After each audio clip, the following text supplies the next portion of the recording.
puasa, hukum puasa setelah nisfu Sya'ban tadi. Jadi untuk puasa yang memang ada hukum mengatakan tidak boleh puasa, hukumnya haram setelah nisfu Sya'ban itu khusus puasa yang puasanya bukan puasa wajib. Ananjuk bukannya dulu ini. Kalau puasa wajib seperti qadha tetap boleh.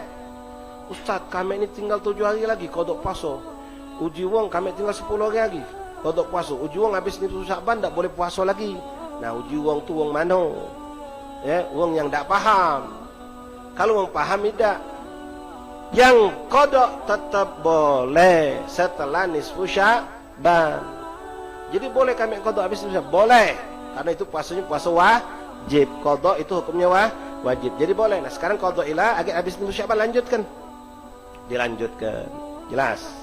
Contoh lagi, yang wajib itu apa? Kafarat. Ada orang misalnya dia melanggar sumpah. Dia sudah bersumpah dilanggarnya, maka dituntut oleh syariat wajib puasa 3 hari. Memang ada pilihan. Cuma memerdekakan hamba saya tidak ada di kita nih. Sedekah kalau ada duit, memberikan makanan untuk 60 orang yang bang fuqara masih mungkin tidak punya duit juga. Puasa 3 hari berturut-turut kafaratnya. Nah, ini hukumnya wajib, boleh juga dilakukan walaupun pada nisfu Sya'ban. Contoh lagi apa? Nazar. Kita punya bini lagi nak melahirkan. Melahirkan. Lalu kita tadi saking pengen bini kita selamat, anak kita selamat, sampai kita kalau dokter sudah memvonis, oh ini harus disesar. Kalau keselamatan bayi ini pun masih tidak tahu kami.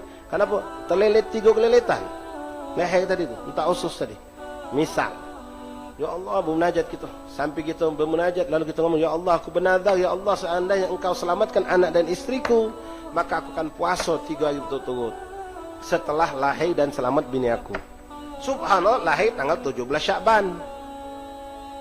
Lahir selamat, subhanallah, dengan izin Allah. Berkat doa kami, berkat nazar dia tadi.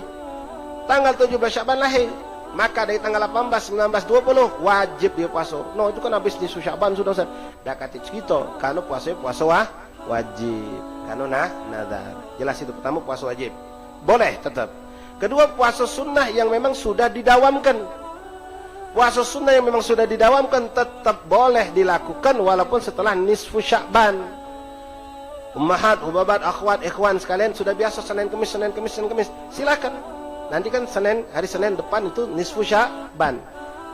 Kemisnya puasa boleh tak? Boleh. Bagi yang memang sudah dawam sudah dari kemarin-kemarin, bukan baru nak mulai Senin Kemis ini. Ya, memang sudah dia jalani minimal sudah 1 bulan dia pernah jalan itu. Atau apalagi yang sudah bertahun-tahun, boleh tetap lanjutkan puasa Senin Kemis itu. Atau puasa Nabi Allah Daud, boleh.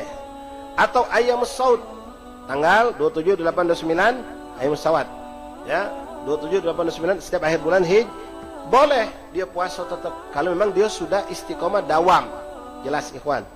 Bukan baru nak mulai, bukan Senin Kemis itu puasa memang Senin Kemis juga dianya. Tahu Senin Kemis?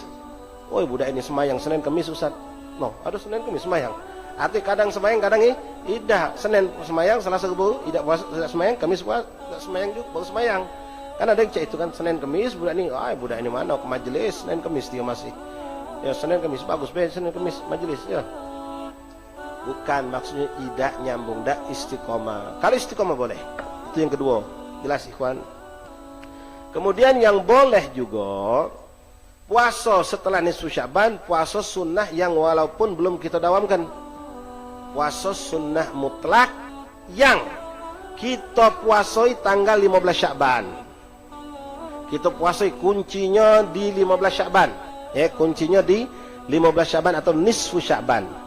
Siapa yang puasa di hari nisfu Sya'ban maka dapat tiket untuk puasa di tanggal 16. Tanggal 16 dia puasa, 17 boleh dipuasakan. 17 puasa, 18 boleh. Begitu putus tanggal 19, maka 20 sampai habis tidak boleh lagi dipuasai. Kalau sifatnya bukan puasa wajib, bukan pula puasa yang sunnah yang biasa didawamkan. Baru nak mulai puasa sunnah, nak latihan, boleh. Bulan Sya'ban ini pengen banyak puasa sunnah Ustaz. Bulan puasa nih, latih perut, boleh.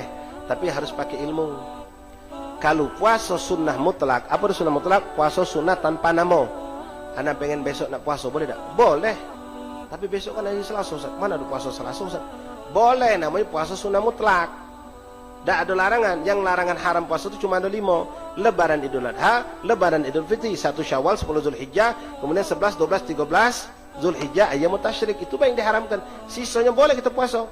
Puasa sunnah mutlak. Hari Rabu pengen puasa, silahkan. Hari Kamis puasa, ya, memang ada sunnah Kamis. Itu puasa sunnah mutlak. Nah, puasa sunnah mutlak ini, ikhwan, tidak boleh dilakukan setelah nisfu Sya'ban. Kecuali nisfu Sya'bannya dipuasai. Sekali lagi, untuk puasa sunnah mutlak tidak boleh dilakukan setelah nisfu Sya'ban. Ini yang haram. Ini yang haram, dikatakan haram itu ini. Kecuali kalau dia puasa nisfu Sya'bannya dan nyambung. Nisfu Sya'ban puasa, tanggal 16 puasa lagi, 17 puasa lagi, boleh hukumnya. Tapi kalau dia tanggal nisfu Sya'ban tidak puasa, lalu tanggal 16 Sya'ban tidak puasa, mutlak tidak boleh, haram. Ustaz, kalau ada orang puasa, Ustaz, dia dari 1 Sya'ban puasa, Ustaz. Puasa sunnah mutlak, 1 Sya'ban puasa. Ketemu Senin Kamis, niatnya Senin Kamis. Nah, subhanallah, pas 15 Sya'ban kebetulan dia tidak puasa justru. Dari 1 sampai 14 puasa, 15 tidak puasa. Bolehkah dia puasa 16? Tidak boleh. Kuncinya di 15. Tidak puasa dari 1 sampai 14, tidak puasa. Tapi 15 puasa. Silakan, tanggal 16 puasa. 16 puasa berarti dapat tiket untuk 17. 17 puasa berarti 18 boleh puasa. Begitu putus tidak puasa batal, maka besok lusanya tidak boleh lagi puasa sunnah mutlak.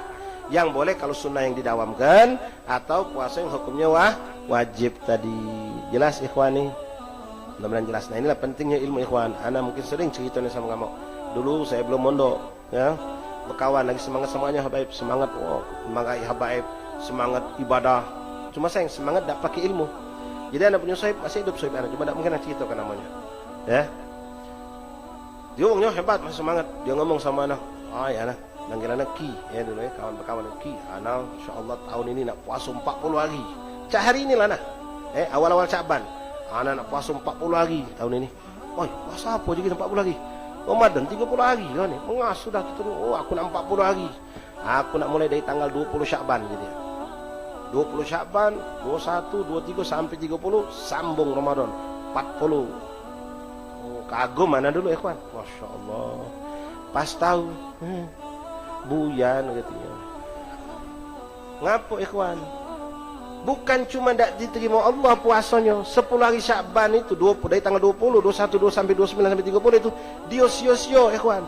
Puasa capek, lapar, haus, tidak makan, tidak manus, panas tak-tak, berkeringat, minum es kausan. Bukan cuma itu, haram pula hukumnya. Berdosa. Kenapa? Dia tidak puasa dari Sya'ban nisfu. Dia cuma ngambil dari 20, sedangkan puasa dia puasa sunnah mutlak. Nah, ini perlu pelajari. Inilah pentingnya ilmu. Jelas insyaAllah ikhwan. Jadi setelah nisfu Sya'ban yang haram hanya puasa sunnah mutlak. Yang kalau tidak dilakukan nisfu Sya'bannya puasa. Kalau kita puasa nisfu Sya'ban maka besoknya boleh puasa mutlak. Puasa besok, besok lusa dan seterusnya. Tapi begitu putus maka tidak boleh lagi melanjut. Kalau baru mulai tanggal 16 itu pun tidak diperbolehkan. Wallahu a'lam bishawab.